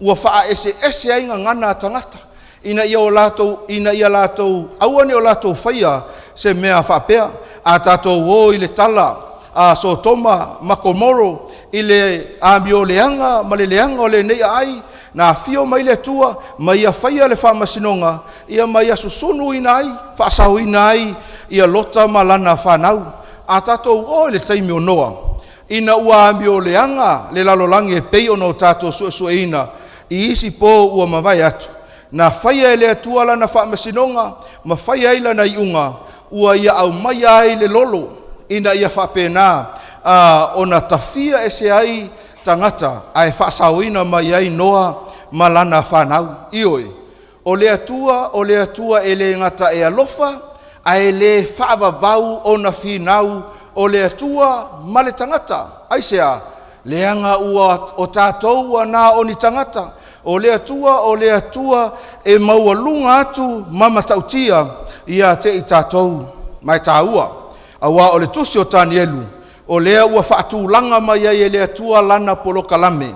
E ala lea I le whaamasinonga e whaia mo le lalo langi atoa, mai o tue fia le tau o tua te oi le fiafinei, o le mea lilo o le nā, mo oi mau I le afiafinei. Tusi o Tanielu mta upe valu whai upe sumarwha, se o tātou whai tau whaatasi whaamolmole whai tau, o na whaapea mai lea o ia te au, se ia atoa fiafi mataya o e lua afe, ma le tolo se lau, o na whaapa ia ina ai lea o le malu. O le ale winga o le whaamtalanga Tanielu, I le whaapa ia ina o le malu. I to tonu o le tuspa ia, e lua malu, ia e mawhaifoi ono tātou whapeifo, e lua fale ftawhai. Fale ftawhai, sa whaia I lo tātou lalolangi, ma le fale ftawhai I le langi, pe a o ina whaapupuu, ia le tātou mataupu, ma whaailoa manino atu. O le fale ftawhai lo tātou lalolangi, o le fale ftawhai lea e o sa o le nuu o Israelu, le nuu o lea tua I nao na po, e o mawhe aveai. A malanga, ia ua mei, ia ua whaatu I le isi no fuanga, no winga, o se fale foi lea e le tu mau. So se mea la tau te o ai e pe ona o ese mai ai kupito e a ngai atu le nuu o le folfolanga ia na o mai le na ala ia ma se atu I le vau so se mea la tau te o ai e whaatu ai le la tau fale ftawhai. Mulmuli mai ia o na suia lea I le malu lea sa whaia e le atali o Tavita ia po o Solomona. O le fale ftawhai lo tātou lalolangi, sa whaia I le taimilea, sa le leilo na whaatūlanga ina. E iai vaenga tāua muli mai tātou o atu iai, e le ngata ilea e whaingo fie o na wheaveai. E le mamafa kelengi ua mea sa whaia le fale. E pe o tātou fale a whai ua makua I mauku e le mwhai o na toe ave esea. O le fale ftawhai o le langi, o le malu lea o loo afio ai lea tua soifua. Malu por fale ftawhai lo tātou lalolangi, o le ata na au mai e lea tua, ina ia tau atua I lea tua I tangata, I le taimi lea. Ia le awala e mawhai ai o na tātou maua le wha o la tanga. Po le poloka lame lea tua, e malama I le tangata Israelu ma le tangata soifua I taimi o le whenga inga tuai I le plan of salvation. I loa ai le awala e whaola ina ai le tangata. Sa iai osi ngā taulanga, sa iai tau samaanga, sa iai le au whai taulanga, sa iai le au whai taulanga sili, no lato ofu ina ofu matangofie e iai ma meo maatahaua se fulu malelua I lumo le fatafata. I tu a inga e se fulu malelua o Israelu. O mea umanei le au pele ma le tātou maftanga I le afiafinei. O lo tau mawhai ai le atua. E whaamanino atu ia le tua a inga atua I le atua. O le atua e whaatūlanga le leia na fuafuanga. Tātou te o I le esoto e luas fumale lima. A lona whai upe valu whai mai le whamtalanga le tusi o esoto. Ia lātou whaia mo au se malu. O te nofo ai whaatasi mai lātou, mai tau mai le mafuaanga o le fale ftawhai, le mafuaanga o le malu, o le alo na mafuaanga. Ina ia mafuta ai le atua ma le tangata. Ina ia lata I le tangata I le atua, lata mai le atua I le tangata. Whai mai whai upo iwa o le esoto lava lea, e luas fumale lima, si I tātou whai tau whaatasi, whai tau. E tusa ma mea umalava o te whaali ai ia te oe. Pei o le whaatusa o le malu, ma le whaatusa o ana mea umalava, ia whaapea o na outou whaia. Lono winga, au mai e le atua le ata, muli ai le tangata, mo le fausia ina, o nisi teimi. E au mai e le atua le ata, e langa I popoko kere kākou. Sui e kākou le aka. Ai le whaia le mea lea. lai fina ngalo ai le atua famtalanga tu spaia ile taimi sa faia il fale tafai au mai le atua le ata ina ia fai fa pitoa ile nei fale ile mea e fina ngalo ai le atua o le ata la le fale tafai ya fai o manino lau sila ilungo al tatou ie ia o le ata le na al fale tafai o lo si o mia e le pa o lo ia ile lotoa ile o ngā totonu o lo yaila male tamai fale ie le na enfeonta to fa peo le fale ie o lo vai lua i potu e lua e yaile potu e ta ua o le potu paia e yai foi le potu o lo ta ua o le potu e sili o na paia potu mua lea e te sila tu yai le o lo pito i luma ia o le potu le na e faisi na te le laititi o le mea le na e ta o le potu paia a o le potu la lea e laititi lea i le pito i tua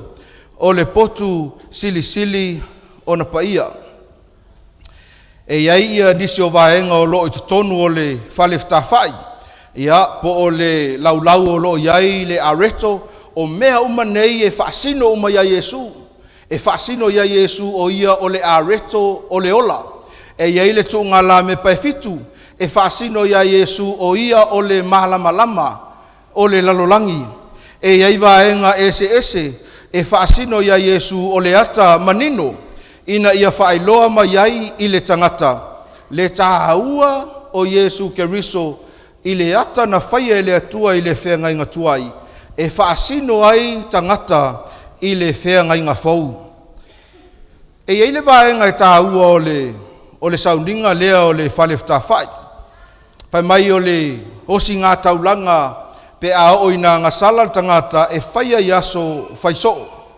e ulu fale ai le whaitaulanga i to tonu o le mea paia e momoli le toto o le tamai mamoe ua uma o na fasia ua whae iai a ngā sala ale tangata o na ave lea tuu i to tonu o le malumalu e sausauina i to tonu o le malumalu o na alu lea o le tangata ua saoloto ma ua le aisa na ngā sala ai mai tau mai la ua peleina i le afiafinei e iai ia le sauninga e tā ua i le tuspaia o le whaamamaina o le malumalu e whaatasi o na whaia i le tausanga e ulu fale ai le whaitaulanga sili i to tonu o le mea sili o na paia ma whaatino ai le fuafuanga lea mai o le vaenga tonu lea ia o loo whaamatala mai e tani elu o le whaapaia ina o le malumalu po o le whaamamaina o le malumalu leo lo tautala i tani elu e valu whai upesfuma le whaa ona whaapea mai lea o ia te au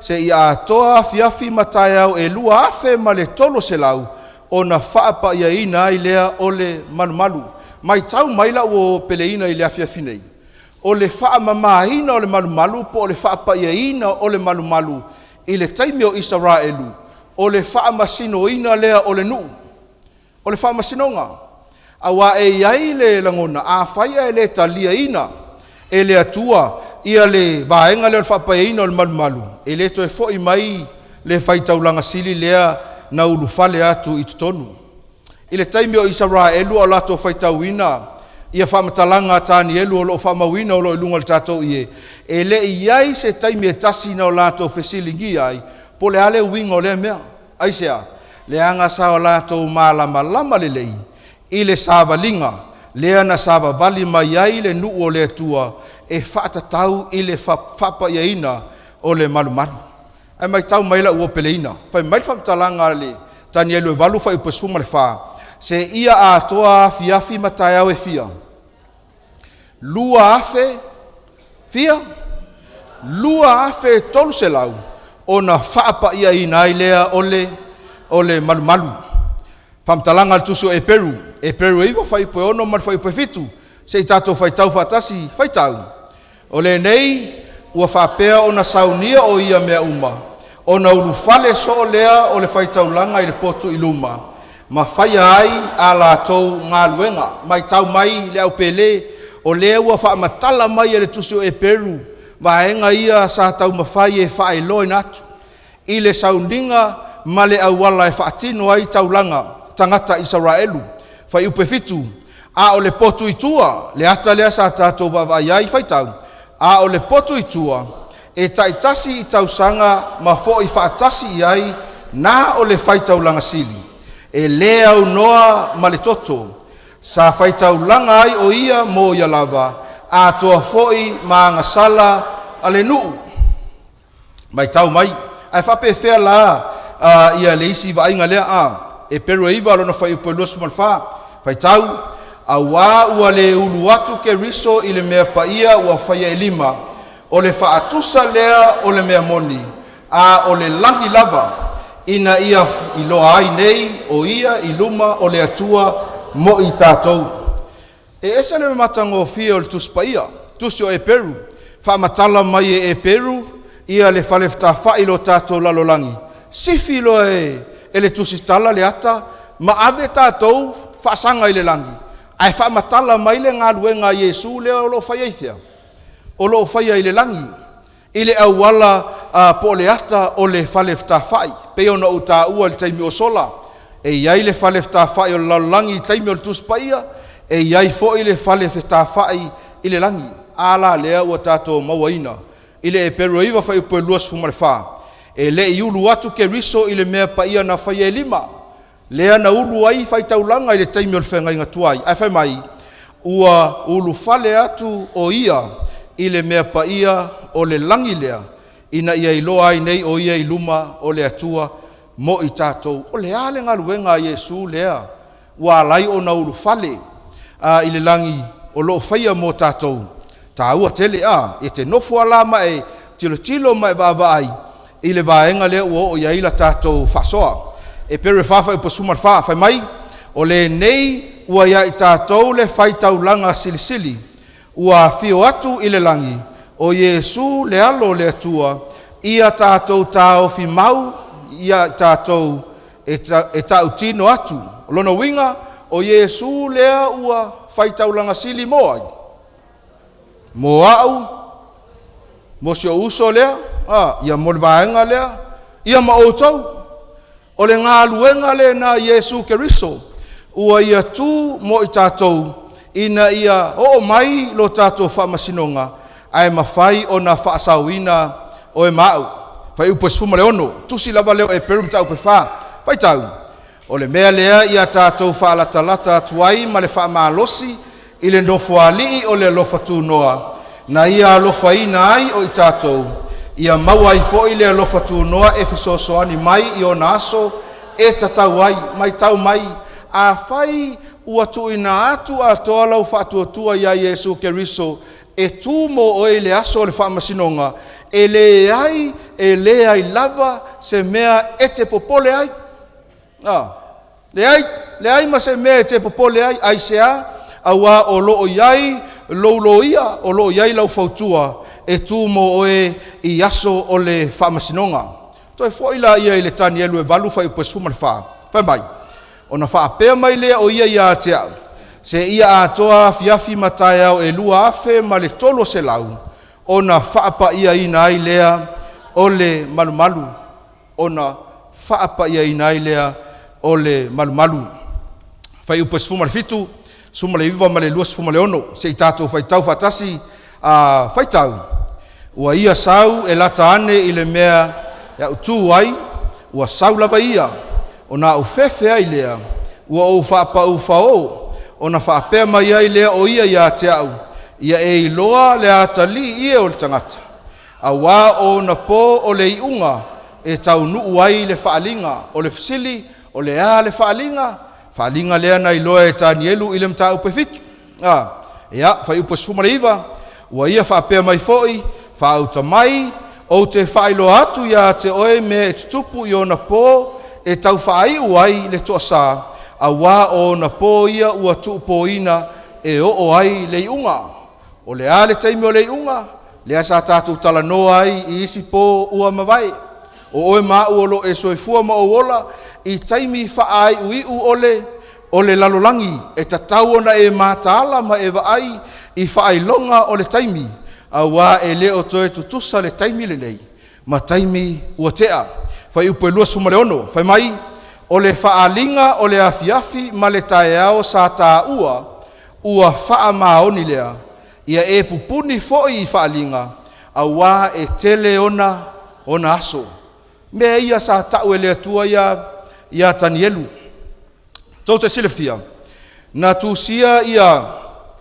ia faa matalanga ia ile mamao pea male 5 se lau 5 se fulu tila mo na tusia ai fai mai ia le faa matalanga a Tanielu lea na tusia e lua afe tolu se lau waso e o mai ai pe faatino ina ai le fama sinonga ia atonu e te tu fesili pe moni ma fama oni nei meo lo tato tala no ai ai se o tato wo ile vaenga taua le nei lua afe tolu se lau waso ile tuspa ia ile ngangana fa valo anga e faasino lea ile lua afe tolu se lau tausanga mai tau mai le anga e taua le formula lea e tali ai a tato fesili ma fa maonia ai ia le mata upu al tuspa ia e fa tatau i le fa masinonga a faita tau te a mata mai i aso Tanielu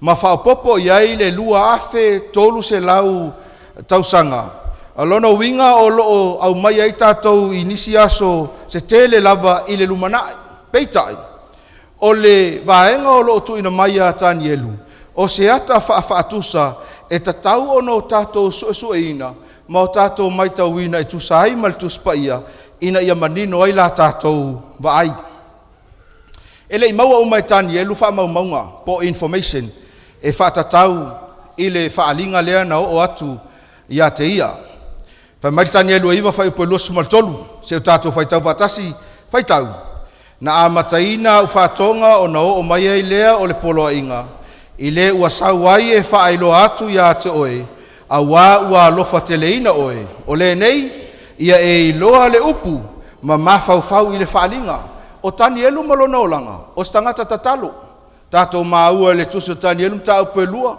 ina ua tupu mal whawhitauli mea muamuan whai Tanielu tatalo ina ua whaali whaalinga ia Tanielu mta upe fitu mta upe valu le iloa e Tanielu pule alo na winga sa tatalo Tanielu ma fa iloa mai ai e le atua fa upe lua sumar fa ua atofaina vai asa e fitu nga fulu ilo nu ma lau a ai pa ia e fa umai le solitu la fono ma fa ai uai anga sala mai tau mai le au pele lua afe tolu se lau tausanga ia sa ta ua ile tatou mau muamua au le wo mai le fa upe lua sumar fa o le wa tau mai le fitu se fulu vai asa au le fitu se fulu vai asa lea o lo fa pitoa lava mo le nuo o le tua ia fitu se fulu vai asa o le faitau fa valoanga e fa sino lea ile fa se lau iva se fulu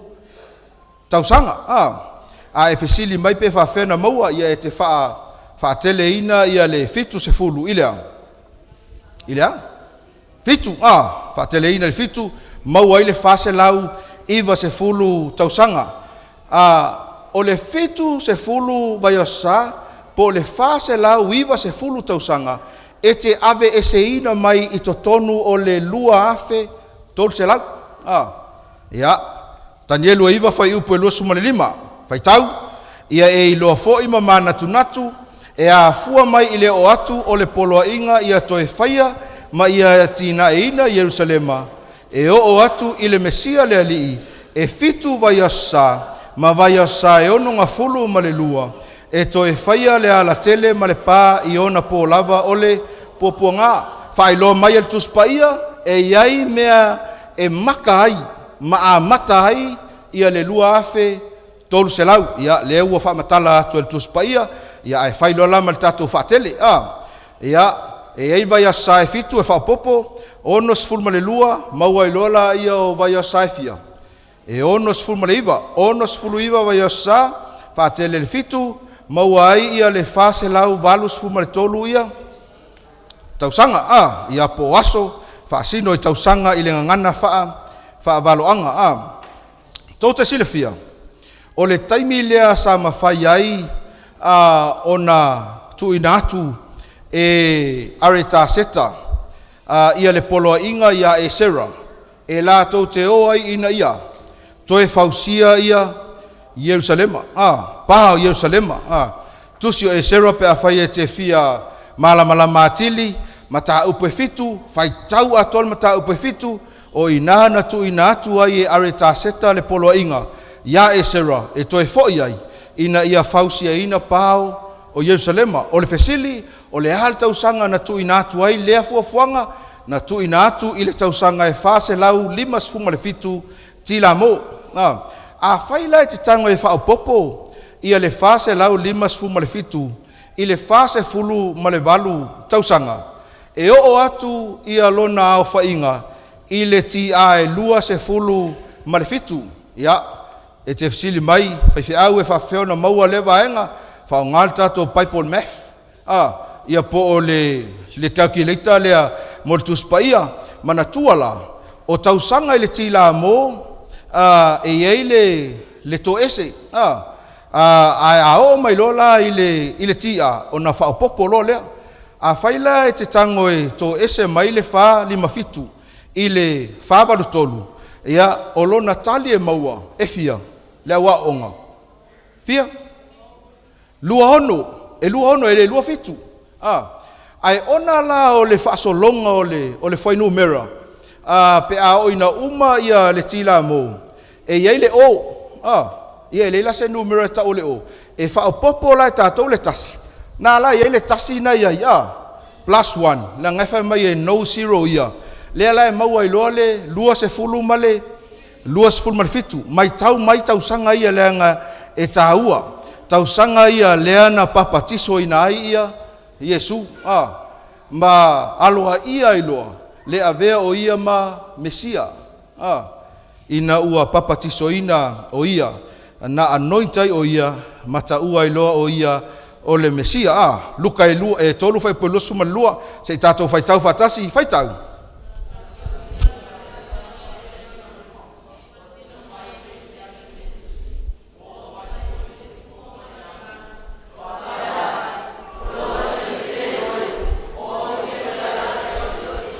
O le tausanga lea ti a lua fitu, ia o le se fulu ma le 5 ai lea o tausanga o le tupu lea o tipe ria sa papatiso ina ai Yesu ma wha maonia ina ai, ia le wha maoni o walo anga al tuspa ia, e palasi le lei ia le papatisonga o Yesu, i le tausanga lea lua se fulu ma le fitu ti o le fisili, o se mea foi lea na tupu whaafosei, po se mea na whaatulanga i lea tua. Tali a oe, tali au, ai pe a fua i lunga le whamtalanga al tuspa ia, o se mea na whaatulanga le lei e lea tua, ina ia whaamaonia ai, ia walo anga na tusia i le tusi o Tanielu. Tanielu iwa whai poilua sumaleono, a mawaewa ia sae ono nga fulu malelua, o na whasiotia ai lea o le Mesia, ai le ai se mea ia te ia. Whamtalanga na tuspa ia, pe a mawae ia sae ono se fulu malelua. Mai tau mai, na maliu Yesu i lunga o le satauro. Ia a alfisili, o le ale taimi na maliu ai o ia. Tanielu iwa whai poilua sumalfitu, na te whatu mawina fo i le whenga i tangata e tuatele, i le vai aso sae e tasi. Na te whatu mawina, na te whatu mawina le whenga i tangata e tuatele, i le vai aso sae tasi. Tātou mai tauina puapua ngā na o ia Yesu, i le taimi sa whape nā o na whaasatauro i nai o ia. O le ale winga o le melia, lea ua whaatu mawina le o singa whengainga. Lea ua soso o Yesu Keriso, le mea sa vahai le tangata e peo le tātou mata upu le poana po, o a tātou wangasala ua ave lea ma pāpupuni le vaha o oe, o au ma le atua. A le mea lea ua whaia Yesu, ua toe whaatu mawina Yesu, la tātou whengainga ma le atua, ua toe talia i nai i tātou e ala ilo na maliu, i lunga o le sātauro, o le mea lea e tupu i le o si ngā taulanga i le whengainga tuai. Whamaunia i loa i le teimi na maliu a Yesu i lunga o le sātauro, na vaelua i nai le ia o le whare whai, e vā ai le mea paia ma le mea sirisili o na paia, lea e whaatasi o na ulu whale ai, le whai taulanga sili i le tausanga, ua le oto iai se mea le nā i le lalolangi, ai sea, a lea ua maliu Yesu Keriso o ia o le tamai mā moe na fasia, e le tio Ioane ina ua vaai atu ia Yesu whai mai whaauta o le tamai mā moe na te ave eseina anga sala a le lalolangi, toi fo'i le tātou vaenga lea, whaali mafitu na whaia ai le poloa inga e toi fausia ai pā o Yerusalema, tau nuu mai i le tia e lua se fulu marefitu o i le ana papatiso ina ai Yesu ina ua uma le ono se fulu maleiva va yaso papatiso ina ai o ia i le tia lua fitu tātou wo mai i le taimi na maliu ai o ia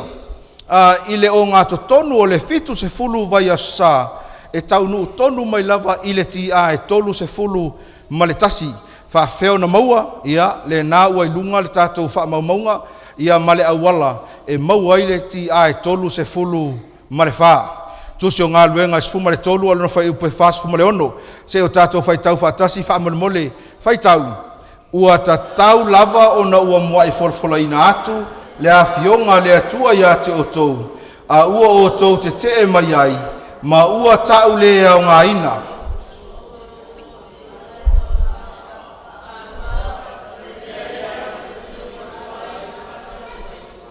Io o le whaamtalanga lea sa whaia e Paulo ma panapa o tangata malolosi o tangata sa moli mau mo le atua matala ina lona finangalo ina ia mawhai ai o na silafia e tangata uma ia le awala na momoli ai le tala le lei mai tote silafia na muta le avanoa o Israelu ina ua o lātou tongia mawhasiotia se te whano le ti a kono sa whaatumuina e le nganga paia i le tausanga ti a tolwha.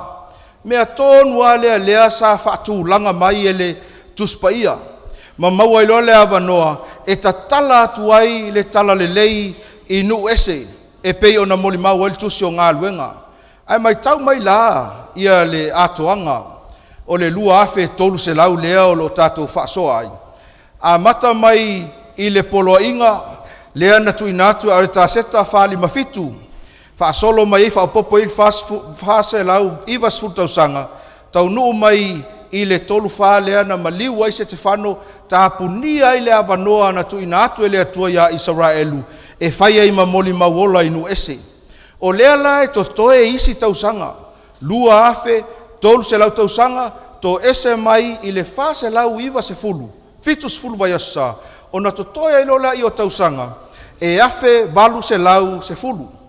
A e tango la e whaopopo ai tausanga i e afe valu se lau se fulu. E tau nuu atu lona tau nuunga i le tausanga tasi valu whawha. E umai i le lua afe tolu se lau.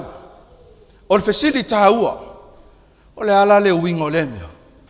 A whai o le na muta le lua afe tol se lau tausanga le ana faali le atua ia tanielu o le ala le wingo le vaenga o tatou tau nuu iai ua silia ma le se lau lima se fulu tausanga le aupele talu ona amataina le faamasinonga le atua talu ona fofola tusi ua silia ma se lau lima se fulu tausanga o faanga solo le faamasinonga le atua i tangata o le atua.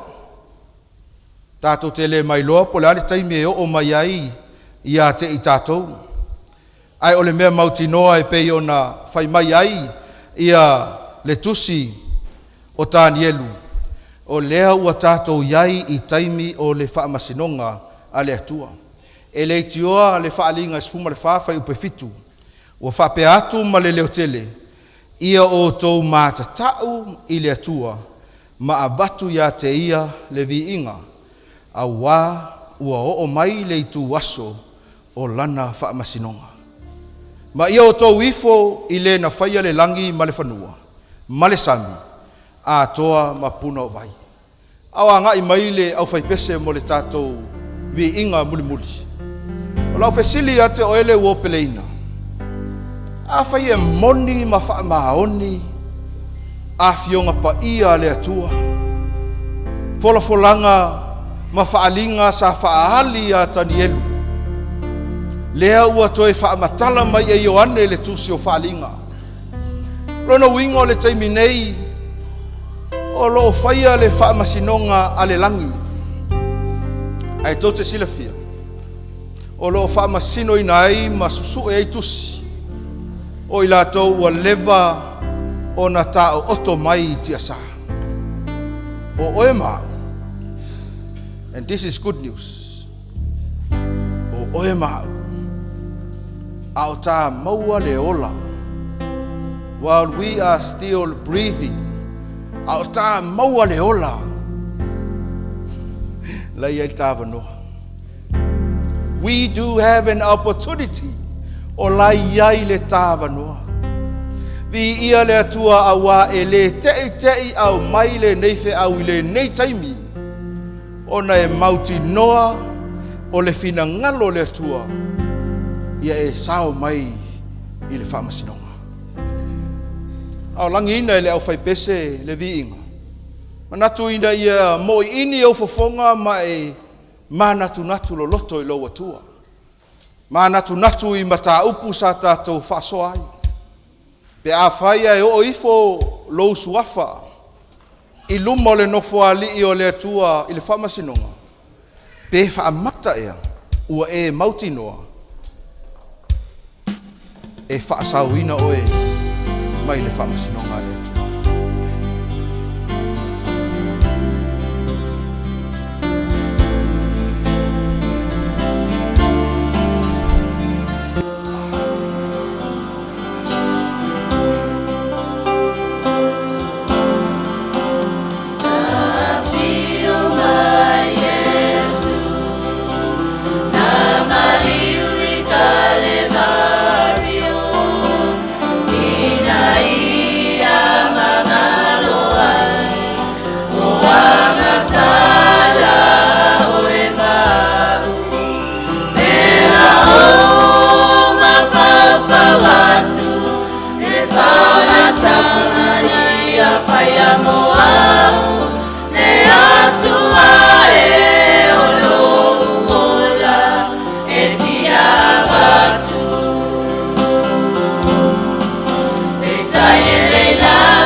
Ata maifo saya alu mafaa wawa na o le si ali sa faya me e pule ai oia ina wa matutua la wali ave le si ali ata mai lea malo ia maualunga ia o lea e kaloka so le leo le se ali leo lona uso sa iaila le case batu ia sa tonu le mafaufau o le uso lea e le sao mai ai e sa fai atu e ilon tama alu ilo uso e fai ai e sau e tumo e mautino lava e te sao ai fatu atu ai ale ali lea kua alu aso sau aso lata mai le whamasino no whapelo leo manatu o le uso lea o le au alu isio uso ina walu atu e vailo na uso sa tatala mai le whaitotoa matalia ina o ia i tutonu o le potu whailo atu leo le mata uku o usau o mana o mia lau fesosoani o lau case te mana o ina ia veo e ma haulo ia e te tumo a unou lalo le uso le elo ia malingi o na loi mata na to ea e lunga ma whapeifo uso o nei lava na filifilia ia ue avea ma whamasino e lo case ana e saua na nafu o te tumo e lo tama, lo tina uso matua whawhine maua lo tātou avanoa nei tātou te lei loa po le ale me tupu tai au au tua Iesu i le langi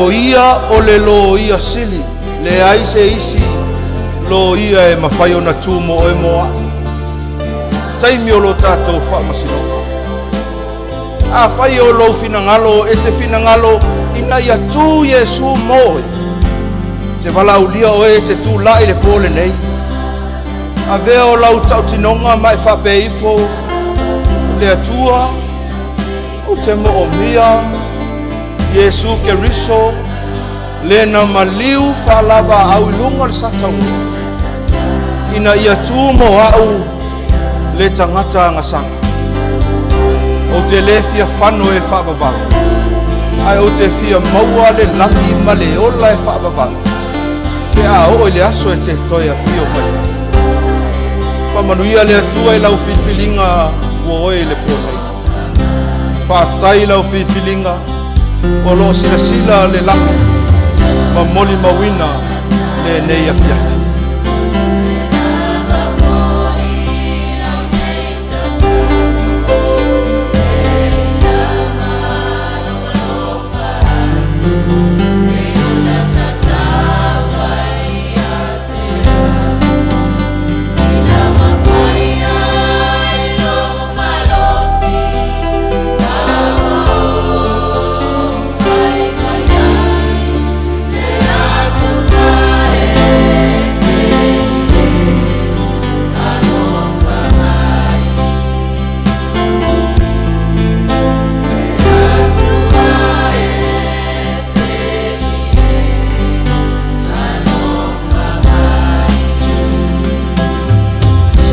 o tātou tatalo le atua au e whaatalitali ma e sila mai le langi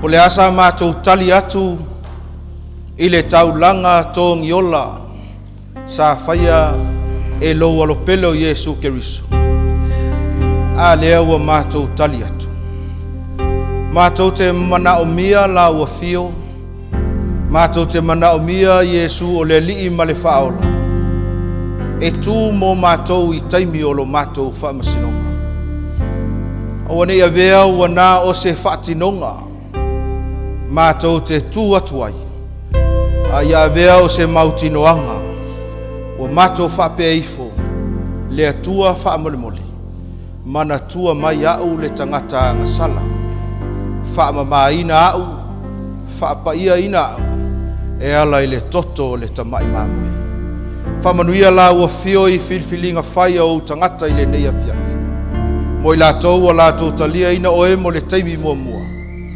Whaafitai au wae te le tu la fuai a te i lātou. E te savali whaatasi ma i lātou nei se ia o i le whaapapa. Whaafitai le nei whaamoe moe wa whaauiwina i le nei po. Leo matausi lo mātou foi atu o mātou ai. I lo lava suafa pele Yesu Keriso o mātou tatalo tuaine. Amen.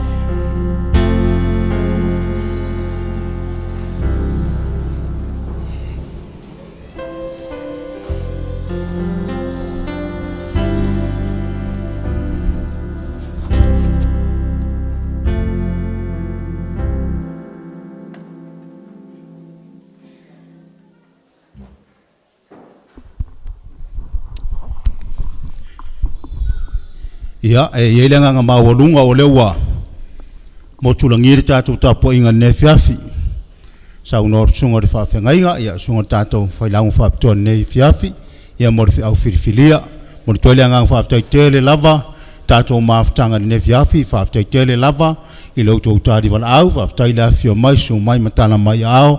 Tātou mori mawina whatasi, lefe au o nefiafi. Tau ina e whamnio tele le tuar tātou maafutanga.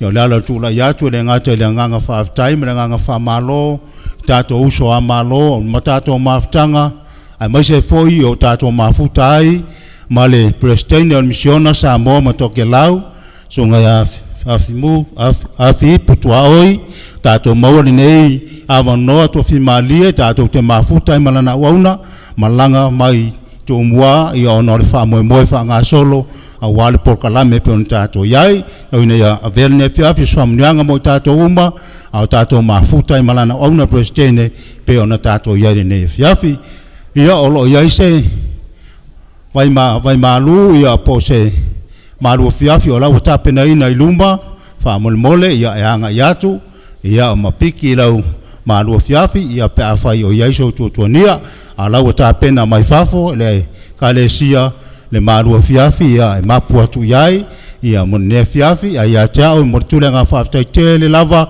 fa ile leo fa mafonga tamu molior lana wauna ia mai se fo tato prestene marikale sia i faftai alo to pa ia malu to mamalu fa tato mafuta ne fiafi fa avanoina lo to taimi ona ole tua malana vala wina o tato e pe ona tato e ne fiafi mato talo famnia le tua ne fiafi o tali foi masauni to tali watu fo yatu tato ainga ia yaile au tai male au la va le tua martia lo to soifua ne fiafi moriato lo to soifua la so tayao ma to te vala udia lo to pa ia mortato soina tato proclame la fiafi tayao fa pene a le fiafi nei ma to te mo to ile nga fa tele lava to ina ya fam nuia le tua ile tali watu to fa soifua mo ne fiafi fa tai